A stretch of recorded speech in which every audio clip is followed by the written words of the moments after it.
Ok, alors chers amis, on va essayer de traiter maintenant ce soir un sujet profond et en même temps accessible de la paracha de cette semaine, paracha de Kitavo. La paracha de Kitavo, elle est essentielle évidemment comme toutes les parachutes, mais elle est la paracha où est le plus exprimée la notion de brit, c'est-à-dire d'alliance avec Akadosh Baruch Hu, et avec toutes les conséquences que ça peut avoir d'un côté ou de l'autre. D'ailleurs, la symbolique des 12 tribus qui vont monter sur les montagnes de Areval et Ar-Gerizim vont être, et les Lévim qui passent au milieu, vont montrer que d'un côté il peut y avoir la bracha, de l'autre côté il peut y avoir la klala, et tout ça, ça fait partie du brit d'Hachem. Et dans la parashat Kitavo, eh bien, il y a ce qu'on appelle les malédictions, les klalotes, qu'on préfère traduire par les remontrances ou par les enseignements, hein, et qui sont au nombre de 98. En tout cas, d'après Rashi, il y en a 98, parce qu'on va voir qu'il y a d'autres poskim qui pensent qu'il y en a un petit peu plus. Cependant, Eitab Zohar Kadosh, c'est dans le Zohar Hadash plus exactement, sur Parashat Kitavo, Shekol ha'aftachot v'nechamot shel bnei Israël be'ane klalot ktiveh, et que, en réalité, dans ce qu'on a l'impression d'être des klalotes, le Zohar, il a un grand chidouche, et après il y en a beaucoup qui vont suivre l'enseignement du Zohar, c'est qu'en fait, il n'y a que des barachot, et que des nechamot, c'est-à-dire que des consolations. Ce sont des versets très bons et pleins de chesed, alors que quand tu les lis de prime abord, au sens simple, si tu fais que les traduire littéralement, ça a l'air d'être des passages très durs, très très durs, des menaces. Waouh! On a même du mal à soutenir la lecture de tout ce passage. D'ailleurs, on le lit vite quand on lit la Torah, on ne fait pas monter quelqu'un, etc. On lit sur un ton monotone. Mais c'est marqué dans l'Imre Pinchas, c'est un sefer de Rabbi Pinchas Mikoretz, qui est un talmide du Maggid de Mezerich, un chaver du Admor HaZaken. Il dit clairement que c'est que des brachot. Et c'est marqué aussi la même chose dans le Meor Vashemesh, un grand sefer de Chassidut, et on connaît aussi l'histoire avec le Admor HaZaken qui tout le temps lisait la paracha, c'était lui le Baal Koré. Une fois il était en voyage, et c'est pas lui qui a lu, c'est quelqu'un qui l'a remplacé. Et son fils qui était encore jeune, qui avait à peine 12 ans, celui qui allait devenir ensuite le second rabbi, le Admor Emsaï, eh bien, quand il a entendu cette lecture, il est carrément tombé dans les pommes. Il s'est évanoui d'entendre ces choses aussi dures. Et il a été d'ailleurs malade jusqu'à Yom Kippour, à un point qu'on se demandait s'il allait pouvoir jeûner à Yom Kippour. D'accord ? Et quand on lui a demandé, on lui a dit « Mais qu'est-ce qui s'est passé ? Pourquoi les autres années, ça ne t'affectait pas ?»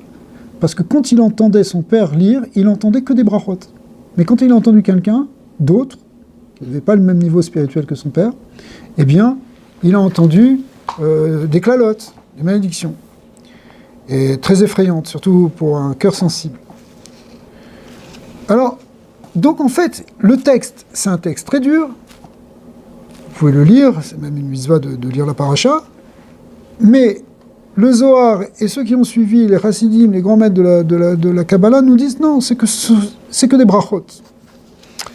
Alors, ça va poser quelques questions, et on va essayer d'y répondre. Premièrement, il faut expliquer c'est quoi, hein, comment on peut dire que les klalotes sont des brachot.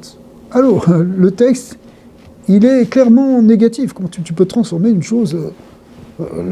Le Zohar Hadash, là-bas, il donne quelques exemples parmi les versets pour donner une lecture en ponctuant la phrase d'une manière différente, ce qui fait ressortir un aspect bénéfique et non pas un aspect négatif. Mais comment tu peux dire qu'il y a des brachot dans quelque chose qui est a priori des remontrances, qui sont des choses dures? Première question. Deuxième question, vers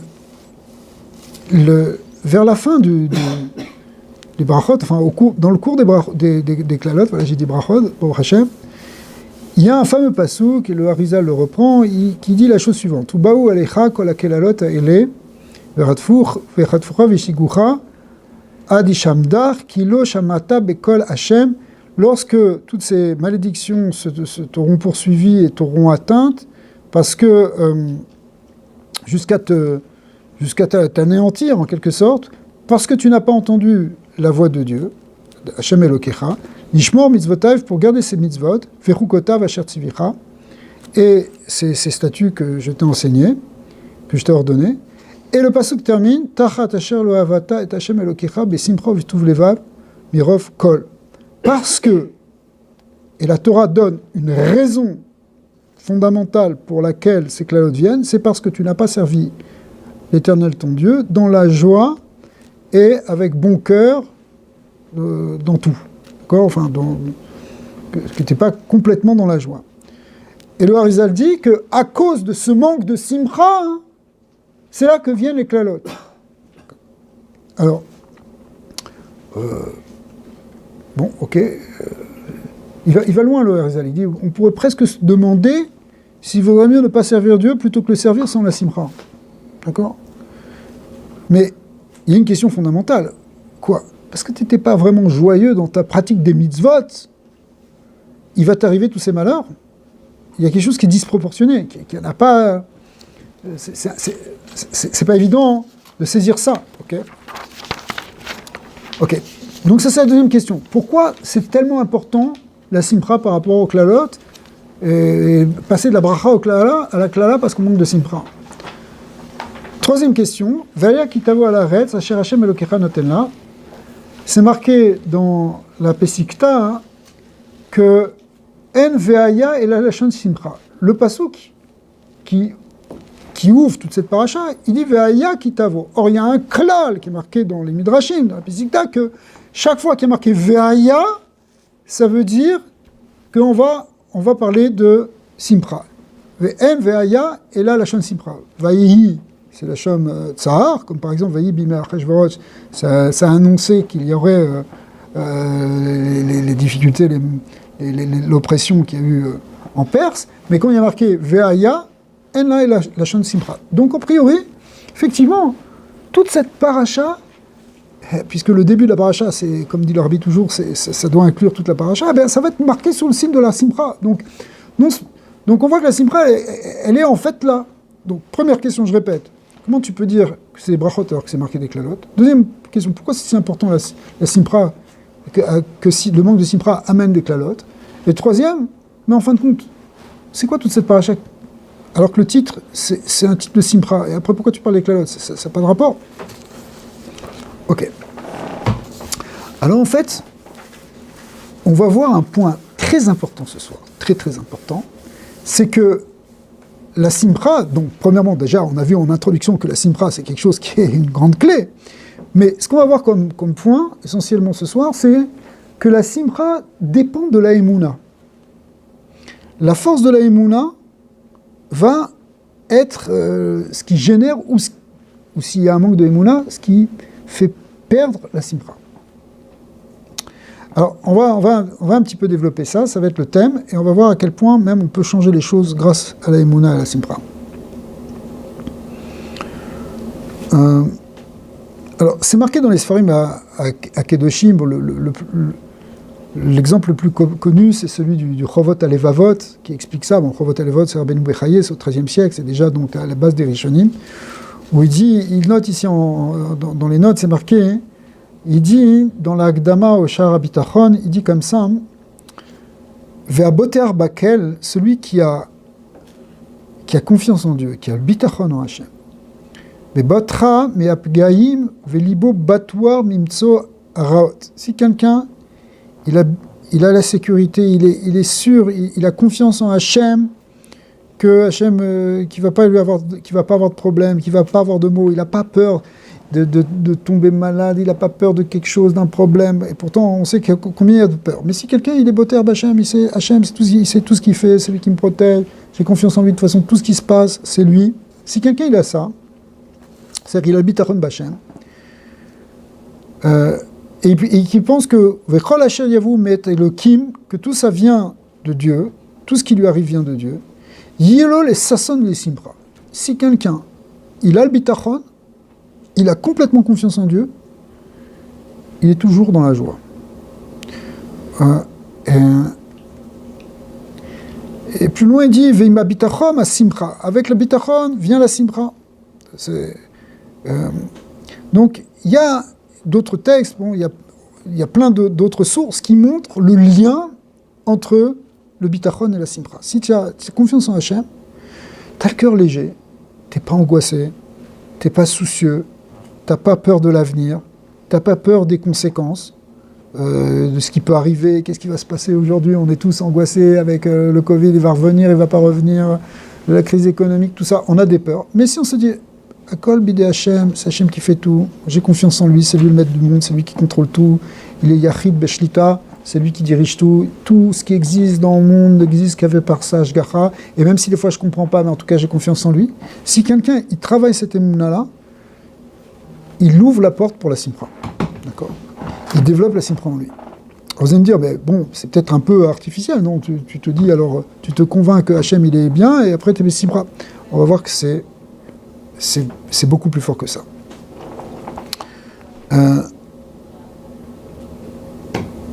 En fait, c'est expliqué dans la Gemara et dans les Midrashim que quand tu te soucies pour les choses,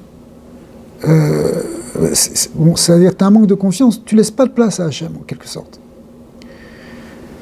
Et au contraire, ça laisse... il y a aussi... l'explication aussi, si vous voulez, c'est que naturellement, on est tourné vers les choses de Olam Hazé, les choses physiques. Et on est préoccupé par le bien-être physique, le ta'anoug, le plaisir d'être dans ce monde, le plaisir physique. Mais le problème, c'est que dans ce qui concerne la Gashmiut, il y a un klal qui est marqué dans le Midrash que l'homme ne remplit jamais la moitié de ses désirs. D'accord ? Pourquoi un Adam med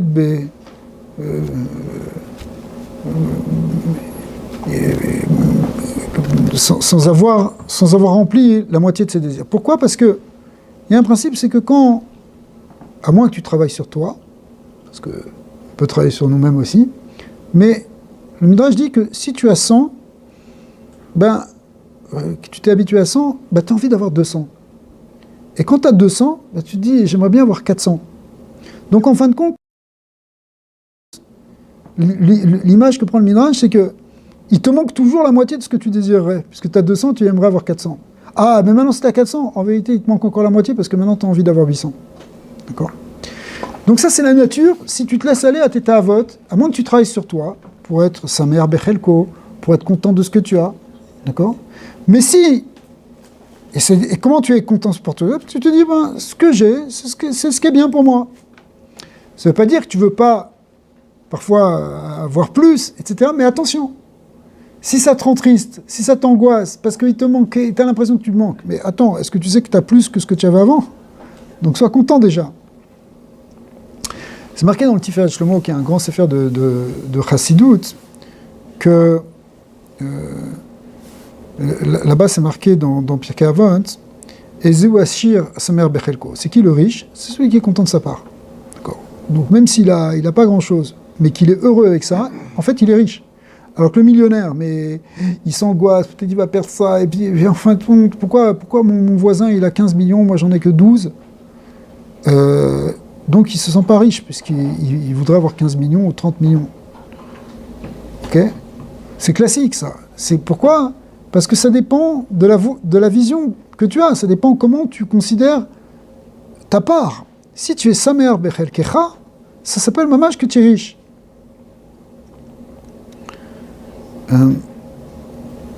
Et à Adam Saïr la Amin, l'homme il doit avoir la Emouna. Chez Kol Mezonotav, Ve'oshro Akol Be'ashgacha Taboré Baruchu. C'est-à-dire que toute la richesse que tu as, même si tu travailles dur, même si tu fais des efforts, mais tu dois être certain que tout ce que tu as à la fin de la journée, c'est parce que Akadosh Baruch Hu il te donne ça et parce que c'est ça que tu dois avoir. Ça, c'est la Emouna première du judaïsme en quelque sorte. Et donc, en fin de compte, il a ce qui est bien pour lui.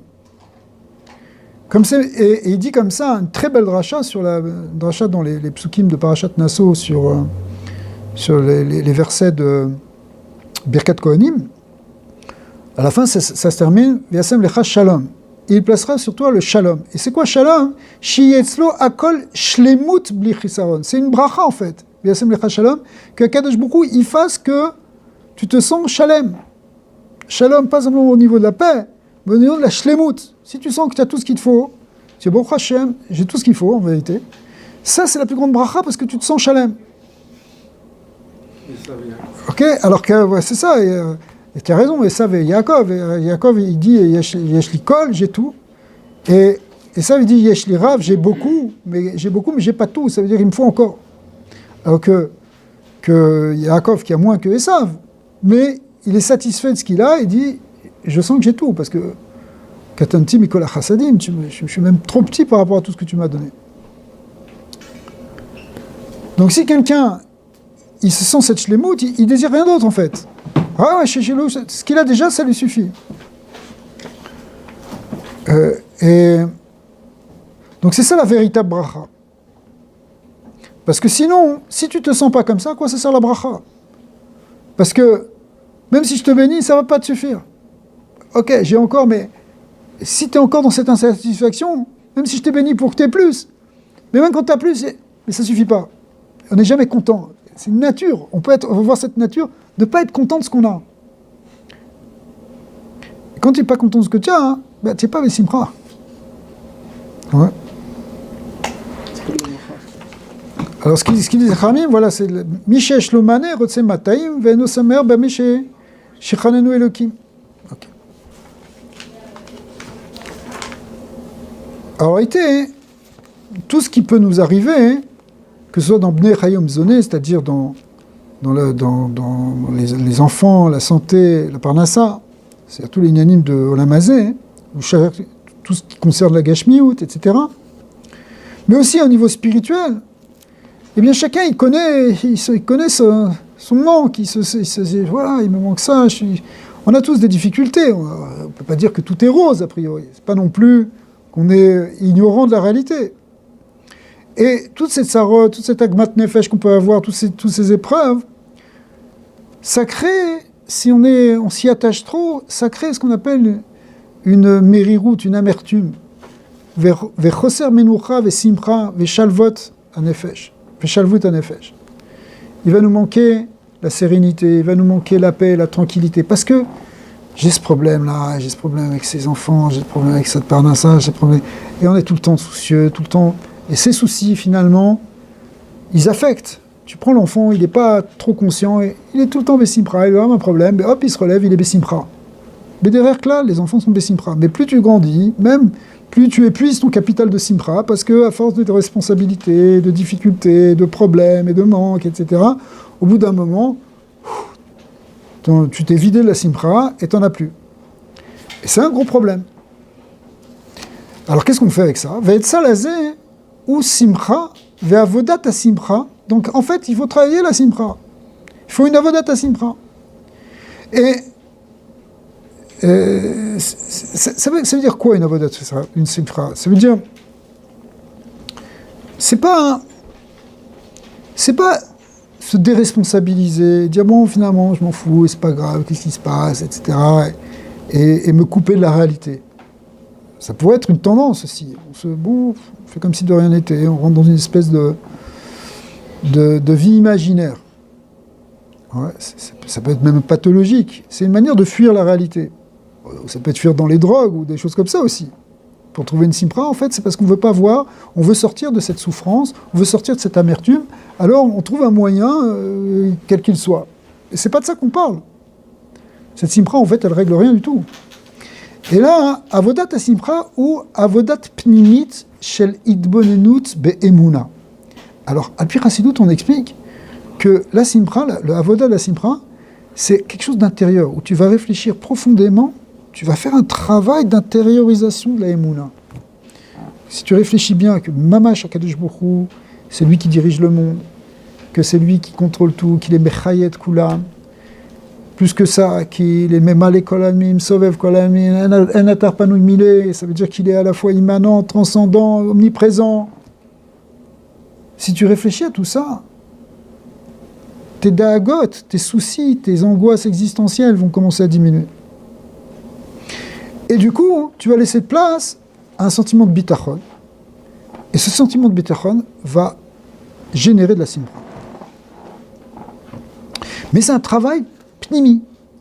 Il faut y réfléchir, il faut y méditer. C'est idbonenut. L'idbonen, ça veut dire réfléchir en profondeur. Pas simplement dire, ouais, bien sûr, je crois au bon Dieu. Mais tout d'un coup, il y a un coup de téléphone, je panique. C'est le banquier qui m'appelle. D'accord ? Je panique, il y a quelqu'un qui tousse, vite, l'hôpital, les trucs. Est-ce qu'il y a un boré olam ? D'accord ? Si tu as intériorisé la chose, tu restes avec un yeshuvadat, avec une certaine tranquillité, et ça n'affecte pas ton potentiel de simcha. Tu restes encore serein, heureux. Mais si tu ne travailles pas ça avec la émouna, ok, j'ai la émouna, mais elle n'est pas rentrée en toi. Elle est restée simplement dans une sphère un peu, comme on dirait, makif, c'est-à-dire, ouais, bah, j'ai la émouna, je crois en Dieu. Eh bien, le moindre épreuve, et le bon Dieu, il n'est plus là. Pourquoi ? Parce que ce n'est pas quelque chose que tu as intégré. Alors, donc c'est une avoda. On a une avoda de Emouna qui est une avoda de Simcha en même temps. Vous voyez ? Puisque l'un dépend de l'autre. Alors, donc ce qu'on vient de voir comme point, c'est que la Simcha découle de la Emouna et qu'il faut travailler la Emouna pour développer la Simcha. Maintenant, le point qu'on va voir maintenant, c'est que la Simcha, elle dépend aussi de la marshava, de la pensée. Comment tu penses, comment tu vois les choses. Alors là, hein, il y a un enseignement extraordinaire du Tzemar Tzedek, donc le troisième rabbi de Lubavitch, le Chabad. Il dit que bien que, il a beaucoup développé ça, c'est-à-dire que bien que la simcha, a priori, c'est un sentiment, ce qu'on appelle une argachat alev, quelque chose qu'on ressent au niveau de nos émotions. Hein. Je me sens joyeux, j'ai des émotions joyeuses ou tristes, c'est des émotions. Malgré tout, ce qui génère la simcha ou son contraire, ça vient de la pensée. D'accord ? Tes émotions, c'est plus difficile de travailler, mais tes pensées, tu peux les contrôler. Et c'est ce que dit le Tzemar Tzedek. Il dit chez Ikarader erlit gaber al ha'atzvut ou liyot nizar meot shelo lachashov marchevot shel ha'atzvut. Tu veux être besimcha? La clé fondamentale, c'est de ne pas faire rentrer en toi des pensées de tristesse, des pensées négatives, des pensées déprimantes, celles qu'on te dit à la télé toute la journée que ça va être la fin du monde. D'accord ? Toutes celles-là qu'on te dit dans les journaux, tout ce que, ah là là, qu'est-ce qui va se passer, encore une angoisse, et tout ce que tu penses, et toutes ces pensées-là, il faut que tu les contrôles. Parce que si tu les laisses, même si a priori tu dis, mais non, c'est une pensée logique, qu'est-ce qu'il y a ? Je peux penser que c'est triste, c'est vrai que c'est triste. Ok, il y a des moments où tu dois penser que des choses sont tristes. Mais si tu te laisses envahir par ces pensées de tristesse, sache que ça va affecter tes émotions, ça va toucher ton cœur, et du coup, tu vas tomber dans la tristesse, et tu vas perdre la simcha. Caché méode, l'ishlot à la lèvre. Il te dit, c'est très difficile de jouer sur ces émotions. Ouais, je ressens quelque chose, ça vient pas. Ce que je ressens, ça, tu peux peut-être pas jouer là-dessus. Comment tu peux maîtriser un sentiment ? Par contre, aval, à la marshava, kalioter. Travaille sur la pensée, ça, tu peux plus facilement. C'est beaucoup plus facile. L'ishmor l'ishlot alav. Bien que ce soit quand même une avoda difficile, il te dit entre parenthèses. C'est quand même pas évident de contrôler sa pensée. Il faut s'habituer, c'est un exercice. Mais c'est plus facile que de contrôler son cœur. Il faut savoir que l'homme, il a cette force-là. Ça lui a été donné, ça fait partie des forces humaines. Adam, l'homme, il peut dominer sa nature, rak marchavot tovot. Tu peux décider que tu vas penser que des pensées bonnes. Et lorsqu'on va penser des pensées qui sont des pensées bonnes, pardon, si par exemple on pense et on repense des pensées négatives et des pensées négatives et des pensées mauvaises, des pensées négatives, eh bien, et ça c'est pas bien, etc. Là, encore ce problème, encore ça et encore ça. Ok, demain.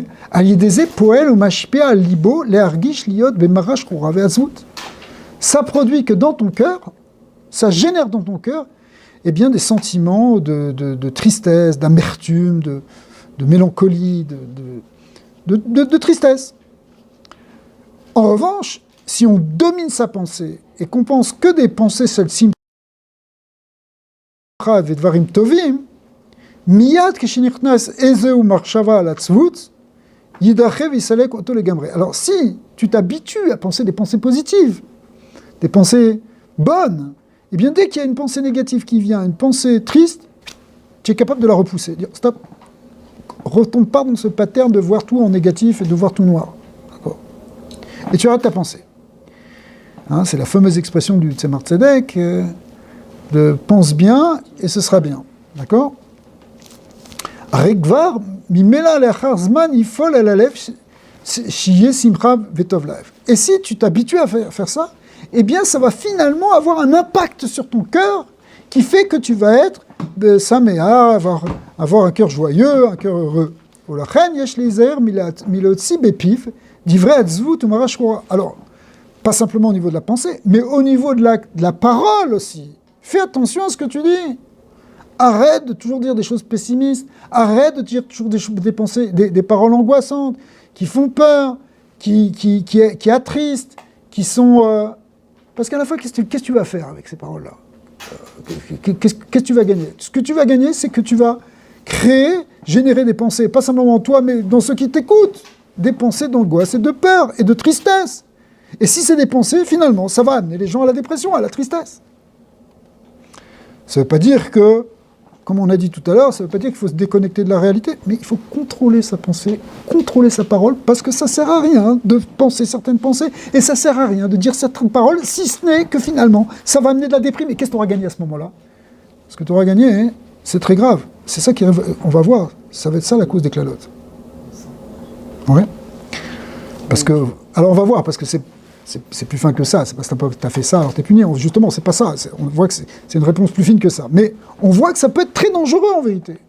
Une fois, Rabbi Eli Cohen nous a dit que, sur cette phrase de Tzemar Tzedek, pense bien, tu iras bien, il dit comment ça fonctionne. Il dit encore une fois, c'est pas tu t'échappes de la réalité, ça devient comme ça. Le Rav il prend ce point ici et il dit que, comme c'est une avoda de bien penser, il dit alors la récompense de ses efforts, c'est que ça va bien aller. Razak. En vérité, c'est ça, on va voir ça. Tu vas même créer une réalité, une bonne réalité, parce que tu as pensé positivement, parce que tu as parlé positivement, parce que tu as agi positivement, eh bien ça va amener du bien dans ta vie, et puis déjà tu vas être capable de le voir. Le contraire est vrai aussi. Et le contraire est vrai, bien sûr. Et ça va loin en vérité. Vegam leitaneg bemaaseh chitzoni besimcha. Il faut même être capable de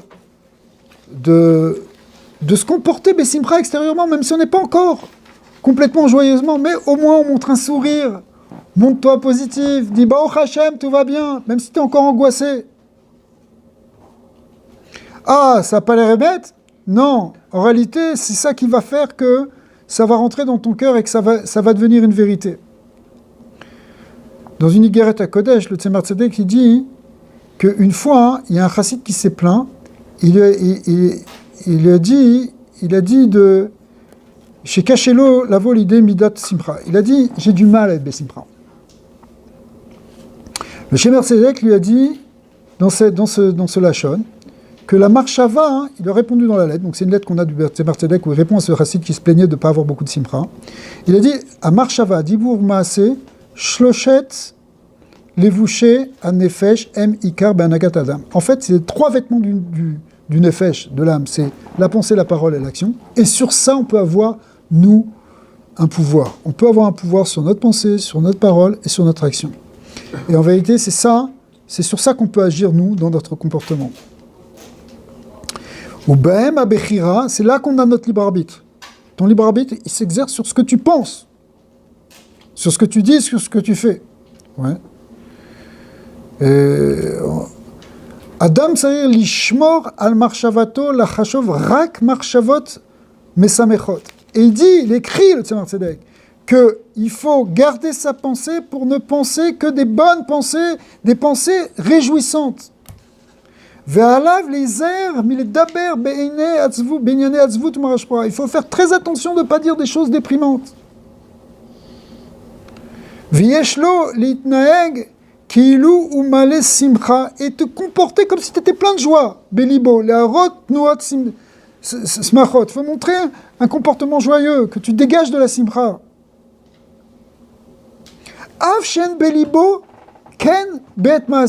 Même s'il n'y est pas encore tout à fait.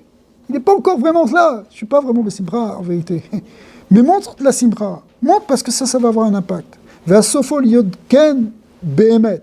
Après, ça va devenir émet. Ah, c'est pas très émet ce que tu fais là. Tu es en train de montrer que tu es joyeux, alors qu'au fond, tu es angoissé.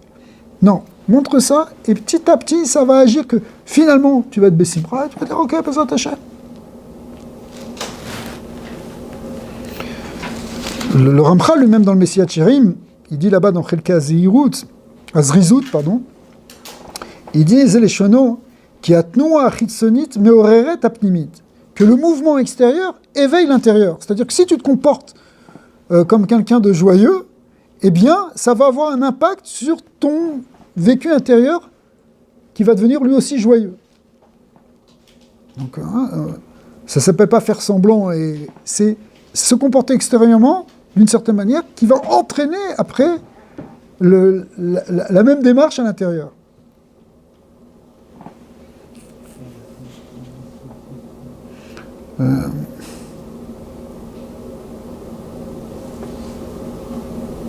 Il y a un Rabbi Tzadok à Cohen de Louvlin, il dit dans Tzidkat HaTzadik que des fois quand ton corps il est pas joyeux, eh bien il est lui-même lourd, fatigué, il en a marre, il est déprimé. Yuchal le'achiv besrok shehu simcha medomid lifnim. Ben, tu peux commencer à rigoler, à faire des blagues, même si ça ne correspond pas à l'intérieur. Agam shen be'emet balev.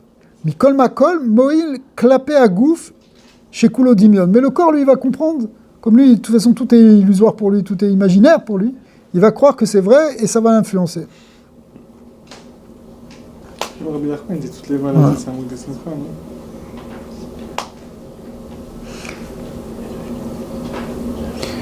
C'est marqué dans le Maharil qu'il ramène que Rabbeinu Tam, quand il étudiait une soubia profonde, il mettait des pièces devant lui, des pièces d'or qu'il avait, pour élargir son date. Ouais, ça amène la simcha, le fait qu'il soit bessimcha, hein, il pouvait rentrer plus profondément dans la Torah. Donc on voit, si vous voulez, que le problème, c'est que chez nous, là, en général, oui. La simcha, elle est conditionnée par le résultat. Et le résultat, c'est quelque chose de subjectif, c'est comment nous on le voit.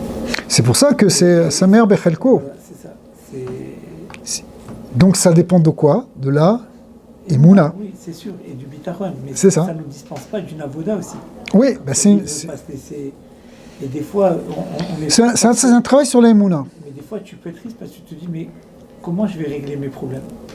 Si tu vois que le résultat, c'est ton baromètre dans la vie, si on n'a pas de résultat... C'est le résultat de tes attentes.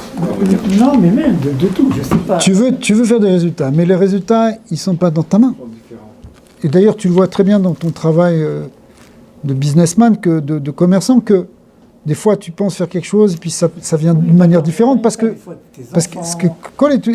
beaucoup de choses, pas que la parnassa. Non, mais on voit que tout est BHGH. Des fois même une relation avec ta femme, avec les gens. Exactement. Tu vois, des fois il y a des choses, ça fonctionne pas et tu te dis pourquoi. Tu comprends? Alors tu as des attentes et c'est ça qui peut t'amener à... Mais c'est pour ça qu'il faut avoir la Emouna. Que cet événement, comme il a été vécu, et c'est le résultat quoi, qui est arrivé, finalement c'était finalement le bon. C'est ça qui devait... Tu vois ce que je veux dire? Je réfléchis à haute voix là. Tu comprends ce que je veux dire? C'est ça. Alors c'est qu'il faut comprendre. Ouais, il a raison. Quand tu as la c'est exactement ce qu'il veut dire. Tout fonctionne. Mais il y a des fois des choses où c'est pas que ça fonctionne pas. Alors, j'entends ce que tu dois que je réfléchis à haute voix. Je me dis donc, ça s'est passé comme ça, non? Alors, il dit comme ça. Adam, Shechai Imemuna B'Hashem Yitbarach, si quelqu'un il vit avec l'Emouna B'Hashem, et il sait que la Metsiout, ce qu'il voit, Be'ina Gashmi, et Kolevle Haolam, Azeh, et le Metsiout Amiti. Si quelqu'un il voit que toute l'extériorité qu'on peut percevoir, c'est pas ça la vraie réalité. Et la Metsiout Amiti, ou Gilou Or Hashem Yitbarach, c'est la lumière de Dieu qui est lui la véritable existence, c'est lui qui est derrière tout. Même s'il ne le voit pas vraiment, il ne voit pas le Yad Hashem, Areu mitrazek meod beinyane emuna. Il va s'enfoncer dans les mots. She'en shum davar she'eno ba bemiuchad beprate pratiyut me'akadosh baruch hu. Parce que tu sais que tout vient, même dans les détails, c'est Yad Hashem. Et plus tu vas réfléchir à ça, et plus tu vas construire cette emuna profonde, et plus ça va amener de la sérénité et de la simpra et du oneg. Alors maintenant, c'est ça l'explication en fait profonde. Premièrement, que ce qui est marqué dans Sfarim Akedoshim, que les klalot en fait, ce sont des brachot. Parce que toutes les klalot, ça a l'air, en fait, sont un neige, tachat asher lo avata et Hashem elokecha besimcha b'tuv levav. C'est parce que tu n'as pas servi Hashem besimcha. Et c'est ça qui a généré les klalot. Ve'atam, la raison en est, lama adam eino besimcha, ou rak michamat shemistakel et akol beofan Chitri, c'est parce que, pourquoi t'es pas Bessimra? Parce que tu regardes que l'extériorité, tu vois pas que c'est Hachem qui est derrière tout, t'as pas le bitachon qu'Akadosh Baruch Hu il est dans tout, tu vois que l'extérieur, tu vois que le monde, que ce que te disent là les scientifiques, les médecins.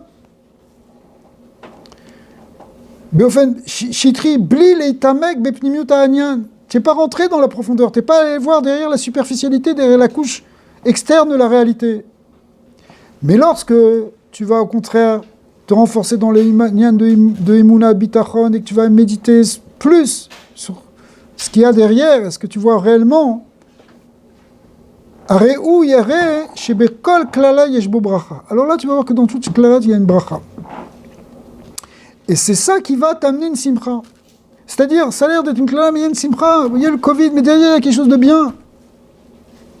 Ah, je le vois pas, ah, je vois des angoisses, des gens qui souffrent, etc. C'est vrai, mais je ne vois pas ce qu'il y a derrière, je ne suis pas capable de passer le cap, je ne peux pas être Bessimcha. Mais si je passe le cap, je vais être Bessimcha et je vais voir qu'en réalité, ce n'était pas une klala, c'était une bracha, il y avait du bien. C'était en fait, Shem, il faisait tout pour le tov. Toi, tu ne le voyais pas, mais c'était un tov. Est-ce que ce travail, il est juste personnel par rapport à toi ou par rapport au monde? C'est par rapport à toi, mais par rapport au monde. C'est-à-dire que toi, tu fais ça, tu fais un travail sur toi, mais ce n'est pas un travail, si tu veux, d'autosuggestion pour te dire c'est bien alors que c'est pas bien. C'est réellement aller voir le Yad Hashem. Et quand tu vois ce Yad Hashem qui est derrière, ou que tu as la Emouna en tout cas que ça l'est, eh bien, tu vas amener finalement cette réalité à se transformer comme quelque chose de positif. Même pour toi, c'est-à-dire le monde va se transformer positivement pour toi et donc pour le reste aussi. Oui, mais ça veut dire, c'est voir le Yad Hashem dans ta vie à toi, par exemple le Covid, ça serait à interpréter le bien pour toi ou ça serait le bien du Covid? C'est le bien pour toi et le bien peut-être même, si tu veux réfléchir, à un niveau plus universel. Mais Rabbi, par exemple en médecine de la dépression, etc., il y a des techniques comme la photothérapie, etc., il y a des choses qui nous échappent. Parce qu'en parlant maintenant, c'est le changement de climat, il commence à faire frais, il fait nuit tôt, et après il va faire nuit très tôt, plus les petits soucis, ça crée un effet synergique négatif qui fait que ça va être plus difficile qu'en été par exemple. Donc il y a aussi des conditions qui nous échappent. Penser contrôler la météo, se dire on est deux, tu vois ce que je veux dire? Non mais c'est certain que... Il y a des moments qui sont plus vulnérables que d'autres pour être Bessimra. Alors, ce qu'on a appris récemment dans les shurim qu'on a fait, c'est que ce domaine de l'émotionnel et des sentiments, tout ça, c'est quelque chose qui est de la psyché en fait, c'est quelque chose qui est l'intermédiaire entre le gouff et le neshama. Le neshama, elle est théora, c'est une lumière pure, c'est une force divine. Le gouff, c'est la matière. Et donc, entre les deux, il y a ces forces psychiques qu'on appelle le tselem, le dmout, il y a plusieurs noms, les vouches de la neshama, les midot, la mida de simcha, la mida de bitachon, la mida de hazvut, etc., par exemple. Mais comme c'est entre le corps et l'âme, c'est un domaine subtil, il y a aussi une dimension corporelle qui joue. Donc effectivement, si quelqu'un il manque de lithium, il reste déprimé. S'il manque de magnésium aussi, s'il manque de vitamine D parce qu'il ne voit pas assez de lumière, alors ça risque d'affecter, par le gouffre, ça vient affecter le psyché. Mais ça, alors ok, prends des vitamines. Achète une lampe, pourquoi pas? Petit soleil. Bien sûr, dans des pays sombres comme ici, il faut augmenter la luminosité. D'accord? C'est bien de mettre des vidéos avec des lampes, ça m'a guéri de ma dépression saisonnière. Alors, Oui, figurant chez vous. alors, c'est sûr, mais comme c'est aussi entre la neshama et le gouffre, tu peux agir aussi sur les niveaux supérieurs, si tu veux, des vêtements de la neshama, qui sont par exemple la pensée. La pensée, la parole, l'action, ça c'est les levushim du nefesh sikhli, du nefesh eloki. Donc si tu travailles la pensée, tu influes dans la psyché, tu influes quelque chose de positif, une force positive. Tu as deux manières de lutter contre la dépression. Tu peux prendre des médicaments ou des manières naturelles, tu peux aller faire du sport aussi, ça crée des endorphines, ok, qui créent un sentiment de honeg. Mais tu peux aussi travailler sur la méditation, c'est ce dont on parle ici. La méditation sur des pensées kadosh, sur des pensées bonnes, sur des pensées positives, des pensées basées sur des vérités métaphysiques de l'unité de l'univers, de l'unité divine de l'univers. D'accord? Et donc ces pensées-là vont aussi générer, en quelque sorte, peut-être pas des endomorphines, mais peut-être, je sais pas, vont générer quelque chose qui fait que tu vas te mettre dans un état de simra. Le dépressif sur l'unité de l'univers, il médite sur les trous noirs. Des trous noirs. Tu médites sur les trous noirs, tu fais une dépression, c'est certain.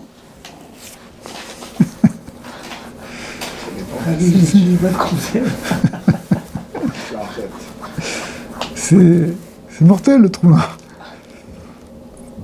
Alors, donc en fait, si vous voulez, ça joue sur où est-ce que tu regardes la réalité, si tu regardes sur le côté chitri extérieur, ou si tu approfondis, c'est ça le Inyan de Emouna dans l'Iroud Hachem, et à ce moment-là, tu vas voir le bien qui se cache derrière. Des brachot.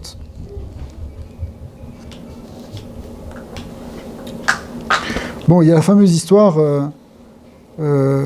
c'est marqué dans le Binyan Shaul, du Rav Akadosh Rabbi Shmelke mi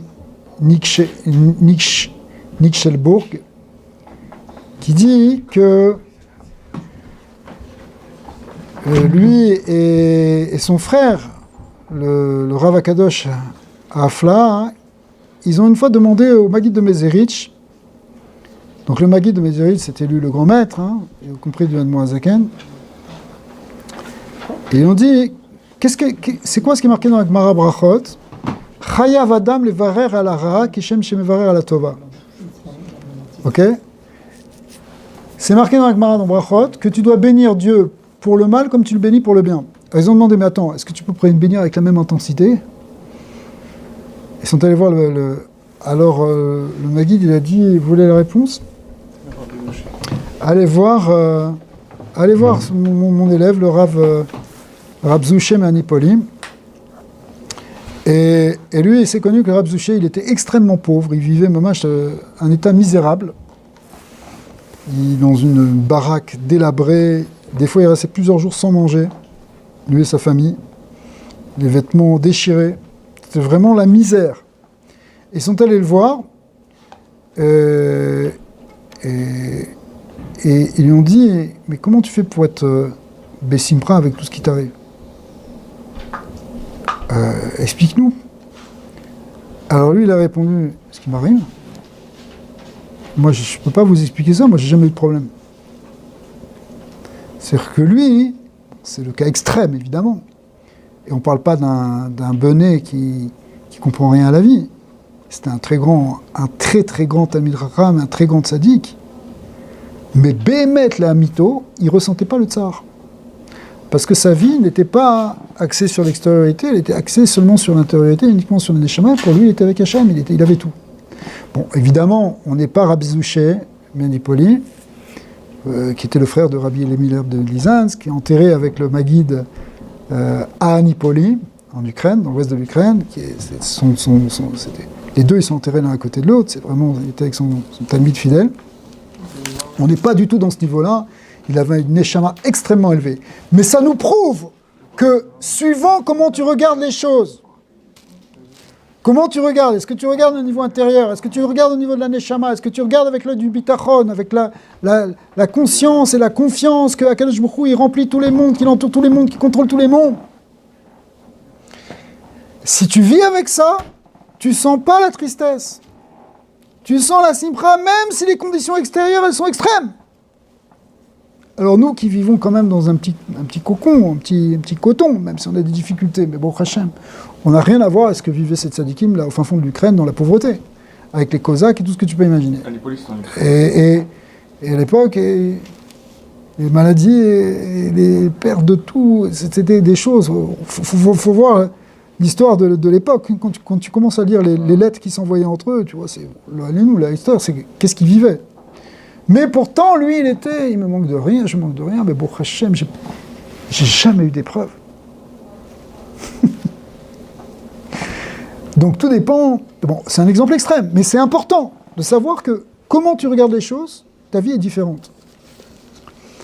Et encore une fois, c'est pas un espèce de truc artificiel de quelqu'un qui perçoit pas la réalité. Il perçoit la profondeur de la réalité, c'est ça la différence. Il perçoit la réalité divine, celle dont on te parle tout le temps, celle pour laquelle tu fais Shema Israël tous les jours pour penser et pour comprendre et pour intégrer que Hachem Elokeinu, Hachem Echad, que Dieu est dans tout, que c'est lui qui dirige tout, lui il le vit. Il vit cette réalité d'un monde qui a été créé par Hachem et qui est dirigé par Hachem. Et du coup il est Bessimcha. Donc, Chayav Hashem, la Amin B'Hashem. Donc, en fait, quand il a envoyé ces élèves-là, ça c'était la réponse. La réponse, c'est que si tu es à ce niveau-là, il n'y a pas de Ra. Le Ra, comme le Tov, c'est la même chose. Bon, évidemment, on n'est pas à ce niveau-là, mais ça veut dire que c'est dans cette direction qu'il faut aller. Donc, la raison pour laquelle quelqu'un il ressent des Isurim, Akmat Nefesh, de la souffrance, etc., ça vient parce qu'il est, il est dans un niveau encore superficiel de la compréhension. Il n'a pas approfondi la Emouna. Déjà, est-ce que ça veut dire que c'est toi qui t'attire ça? Ouais. Alors, du coup, c'est ça qui fait que tu vois la klala. Mais quand tu vois à l'intérieur, tu vois la bracha, et plus que ça, le fait que tu vois la bracha, ça va amener un mitouk des dinim, et ça va amener une bracha de manière objective, on pourrait dire, ou visible, comme tu dis. Tov, comme dit Rabbi, un tov, un mourgash, un iré, un mourgash. Un bien visible et sensible. Ok, alors, on va finir là-dessus, que, en fait, si vous voulez, pour amener ce bien, la ségoula, c'est de penser que Enod Milvado, le Nefesh HaChaim aussi ramène ça, que quand tu penses que Enod Milvado, tu annules les dinim, tu animes les dangers. Est-ce que c'est Enod Milvado et tu essaies de rentrer dans les détails pour comprendre que Enod Milvado, ou tu te dis, je comprends rien, Enod Milvado? Tu regardes à l'intérieur. Rabbi Nachman, il a une Torah, il dit quand quelqu'un il est pris dans des souffrances terribles, à un moment il ferme les yeux, il peut plus, il ferme les yeux. Et quand il ferme les yeux, en fait il dépasse la vision extérieure, et il rentre dans la vision intérieure, et là-bas il y a un mitouk et dinim. C'est-à-dire bepnimiut, il n'y a que du chesed. D'accord? Ça veut dire quoi? Donc ça veut dire que après ça, le fait que tu rentres dans ça, ça va atténuer les rigueurs à l'extérieur. Alors que si tu t'attaches sur la tristesse, sentiment de tristesse, la tristesse, elle vient des gvurot. Elle vient des clipotes. Ça veut dire que c'est se renforcer sur l'idée que vraiment il n'y a que Dieu et tu es avec Hachem tout le temps. Exactement, Ouais. exactement. Et après, ça va rentrer dans les détails de ta Khazak, absolument. Au départ, Beklalout, après Bepratout Nachon. Alors, on va finir juste sur ce point-là. En fait, bon, on pourrait continuer, mais on va finir sur ce point. C'est que, bien qu'il y ait marqué 98 bénédictions, enfin, bénédictions, on peut déjà les appeler bénédictions, puisqu'on les voit de l'intérieur, comme c'est marqué dans le Tanhuma, ce que ramène Rashi aussi, c'est marqué malgré tout dans le Taz, dans son Sefer d'Ivrei à David. Il dit qu'en réalité, il n'y a pas 98 klalot. Il y en a 100. Pourquoi? Parce qu'il y a un verset qui dit Gam kol choli vekol maka asher lo katuv basefer haTorah azot ya'alem Hashem alecha ad ishamdach. C'est plus simple de les appeler Berachot alors, pour malédiction. Parce que quand tu les lis à un niveau extérieur, non mais alors, peut-être qu'il faut comprendre autrement le mot kelala. Le mot kelala, peut-être nous on le traduit par malédiction, mais peut-être c'est autre chose. C'est peut-être pas une malédiction, c'est peut-être pas un mauvais dire, mais ok. Alors regarde d'abord juste 2 secondes, parce que ça va vous plaire aussi. C'est-à-dire que, donc il dit comme ça, que comme il y a un passage qui dit Kol choli ve kol maka, toute maladie et toute plaie qui va t'atteindre et qui ne sont pas écrits dans ce sefer, tu vas les avoir aussi. Même ce qui n'est pas marqué, tu vas l'avoir. Ok. Donc ça rajoute 2. Toutes les maladies et toutes les belles côtes. Alors ça fait 2, ça fait 100. Effectivement, si le Khatam Sofer, il a le même chidouche, il dit que, dans beaucoup de Sfarim, c'est marqué, Sounian, qu'en fait, il y a 100 klalotes. Et c'est marqué dans le Koutnot Or, c'est un sefer de Chassidut aussi. C'est la même chose que le Panim Meirot, que le tikkun que les rabbanan ont fait, vous savez, la Gemara dit que les Chachamim, ils ont été metaken, mea brachot, que chaque jour, on doit faire 100 berachot. D'accord? En fait, elles sont pour être... Là-bas, le Koutnot Or, il dit que les 100 brachot qu'on a été metaken les Chachamim, c'est pour annuler les 100 klalot, pour neutraliser les 100 klalot de Parashat Tavo. Et Rabbi Eliezer Migarmiza, dans le Sefer HaRokear, il dit que qui sot sheyesh lekem bechol yom mea brachot neged mea klalot alalou le batlam. Donc lui aussi dit la même chose. C'est pour annuler ça. C'est marqué aussi dans l'Ismar Moshe, c'est marqué. Il ramène le Mismar Moshe, qui est un Sefer de Chassidut aussi, il ramène qu'au nom du Harizal, chez Otiyot Kelala, et là peut-être ça va répondre, Kelala c'est Alel Kouf. Alel Kouf, Kelala ça s'écrit Kouf Lamed Lamed E. Mais si tu inverses les lettres, ça fait, tu le lis à l'envers le mot, au lieu de dire Klala, tu lis Alel Kouf. Et Kouf c'est combien? 100. Tu fais 100 bénédictions, 100 louanges. Chez Me'alelim l'Hashem Yitbarach Bekouf brachot, si on loue Dieu avec 100 brachot, Alideze me'afrim et akelalot les brachot. Parce que les brachot c'est un plein de moulin. Comment? Parce que les brachot c'est un plein de moulin. Voilà, exactement. Si tu veux, c'est que la bracha, c'est l'anti-klala.